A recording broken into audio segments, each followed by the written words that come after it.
you watch like best players in the world, I mean, I think they're not like trying to slow the club down at all, right? Like they know that I Yeah. need to swing this thing at 115 to 125 miles an hour, Yeah. and like trying to kind of go this way and hold it off is not going to be the way to do it. I think how I said earlier, like this is the best I've ever hit my driver up until like 2 weeks ago, right? Yeah, I kind of like, I feel like a lot of tour pros have this trait, like where they're almost like airheaded or delusional to like their swing mechanics when they're sure. playing well, right?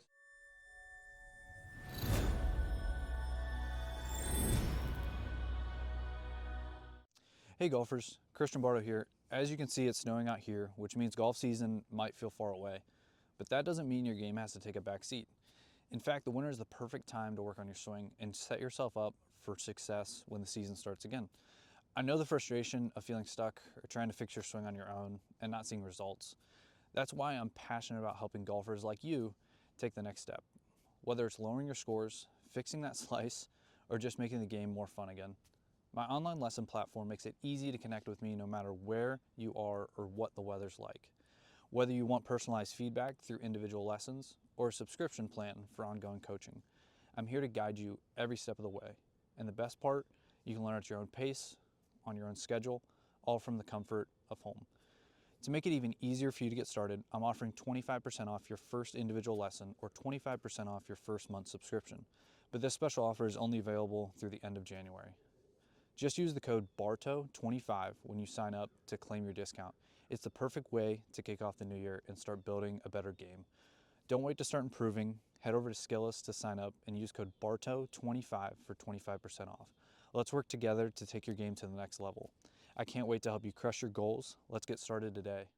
Yeah, But right, like we just went through all of these things that you could try to do, and this is sometimes how things go when you teach and you try to get changes. Like you really only hit one shot better than when you were just trying to go with a pretty simple feel of um, just trying to hit a fade, right? And yeah, so, like, again, as a better player, do you need to kind of move your body in all of these different directions, or do you just need to try to feel where the club face needs to point at impact so you can get the ball to go where you want it to go, right? And yeah, just create like a more general feel for yourself, right? And yeah, I mean, when I start working with um, better players, there are certain things I need them to do in a golf swing or that they want to do in a golf swing, but we're trying to refer to like past feelings that worked really well for them, maybe trying to go back to those, yeah, or also just like improving skills. Like mm, what skills can we get you better at that are really easy for you to practice without you trying to change your golf swing? Because yeah,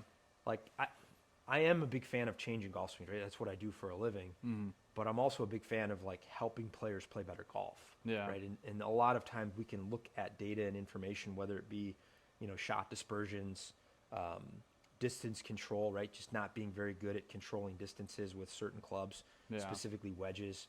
And a lot of times that's what players need to work on to improve their game, as opposed to like grinding out a whole 150 golf balls working on what you just did. yeah, And then again, now we go play golf and you can't repeat any of that, right? I've probably spent too much time doing that mm, because it's fun for me. I really, really like working on the golf swing and learning it, and I yeah, think it's helped me as a coach.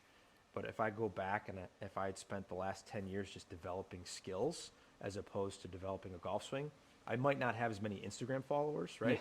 yeah, But I might have a better scoring average, right? Now, yeah, again, the swing does help. I'm not saying it doesn't, but the best swing doesn't always produce the best results, right? It's the yeah, players who have the skills and the awareness to kind of make the ball go where they want it to go mm, with a couple of like basic functions that they do, right? Like if you watch tour players, they do things similar, but they have their own nuanced way to make this kind of point where they want it to go and the path yeah, point in the direction. And then it's just like when you start, like you look at in here, right? Like we're moving your path around a lot and your face around a lot. When you watch those guys' numbers, like they're just very, very consistent at those things. yeah, yeah, And and and if you deviate a lot from certain parameters, it'll be harder to do that. But from the same perspective, like you've been swinging one way for a long time, mm, so it's going to be hard for you to change that, right? So if you have the time and the energy, which most of us don't, right? yeah, Time is the hard part with this, and how do we maximize? Only being able to practice maybe you can practice more than 4 hours a week, good for you. Yeah. But I think I get maybe, 2 rounds a week, which is good for a golf pro, and then, Yeah. maybe a good 2 hours of practice a week. And if I'm only spending time in here hitting 7, 8s, and 9 irons, I'm doing myself a disservice. Yeah. I mean, you're right on that point. Like, a lot of people think like we play a lot of golf, right? Yeah. And some people do. There are some golf pros that do, but like, I mean, I probably this year, the past 2 years, I've played the least golf I ever have in my life, right? And then it's like, I try to go play in tournaments, and it's just like, I have so much rust, right? Maybe I could scrape something together and shoot a low 70, but like, the limited practice I do, there's no way I could sniff, shooting in the 60s probably right now, right? Yeah. There's no, I mean, maybe, right? If the world clicks, right? Like, There's some really talented, teaching pros and club pros who play minimum amounts of golf, but are just, again, I think they're keeping it really simple. They're not really trying to change what they do. They understand like a couple of basics that they need to focus on, and then they're just good at getting the face and path the point where they want it to, right? yeah, But and I think with us it comes in spurts, right? So like, I've played more golf this time of year in October, November than I played in June and July, right? Like I think I saw in June, I think I played 3 times the whole month or 4 times the whole month yeah, because of, it's a busy time for us, right? And then on a day off, I may not have the ability to go play golf, or I might just need to take a day off and rest, so I'm not going to be able to like play or practice on that specific day. yeah, Versus like, I mean, I think I played in October maybe 12 times, Yeah. right? Including, well, if you go in September when we did that charity event, I mean, I played 4 rounds in one day. in one but, day. That was fun. But yeah, but I mean, yeah, so I played actually in 1 week in October, I played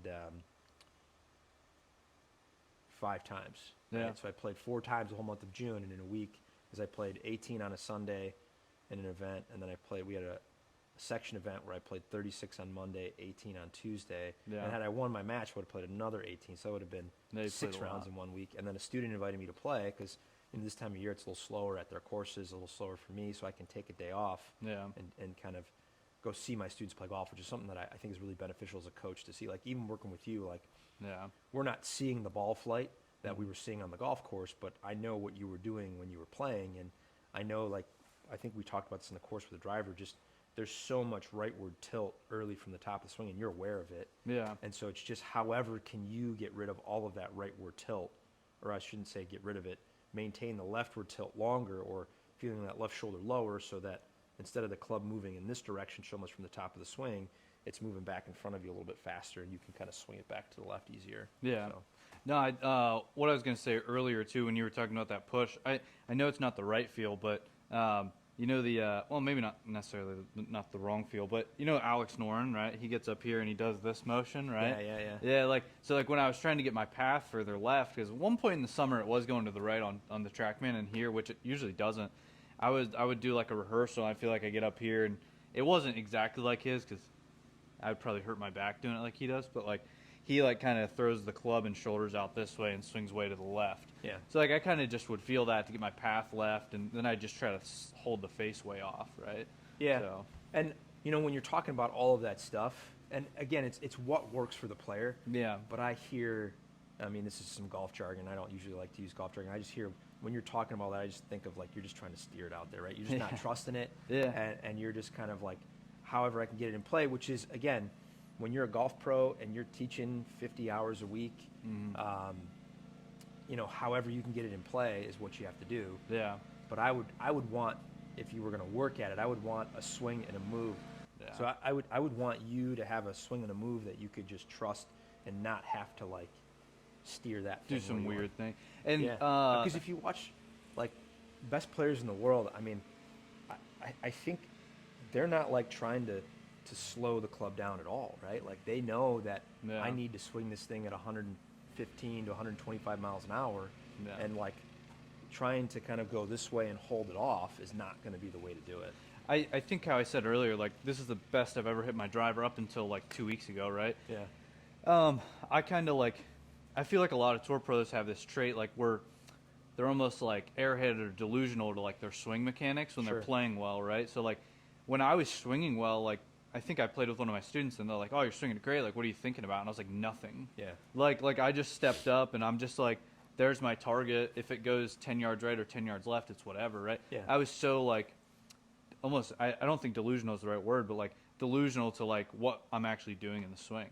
Well, it's more like trust and confidence, right? Yeah. When we're all playing our best, there's some level of trust and confidence going in there. When we're playing our worst, there's a lot of fear and anxiety, Yeah. right? And like those emotions create two different feels when you're on the golf course. So if you're having a lot of fear, like I asked you yesterday, hey, what do you do when there's water left? And you're like, honestly, I'm afraid of hitting it left in the water, right? Aim So right. like even in that moment, like you're kind of recreating those feels and emotions of like, I don't want to hit the ball left, right? And Yeah. I'm giving you that visual. So when you're just up there and you're trusting it, yeah, you just see it and do it, and you're not adding in a lot of different thoughts. Yeah. For me personally, it's driver versus irons. I feel very confident with a lot of my irons because I realize like it's hard for me to put enough curve on an iron to hit it out of play. So Yeah. and I've got a decent enough short game where I feel like I can make par from a lot of different areas or just mitigate mistakes.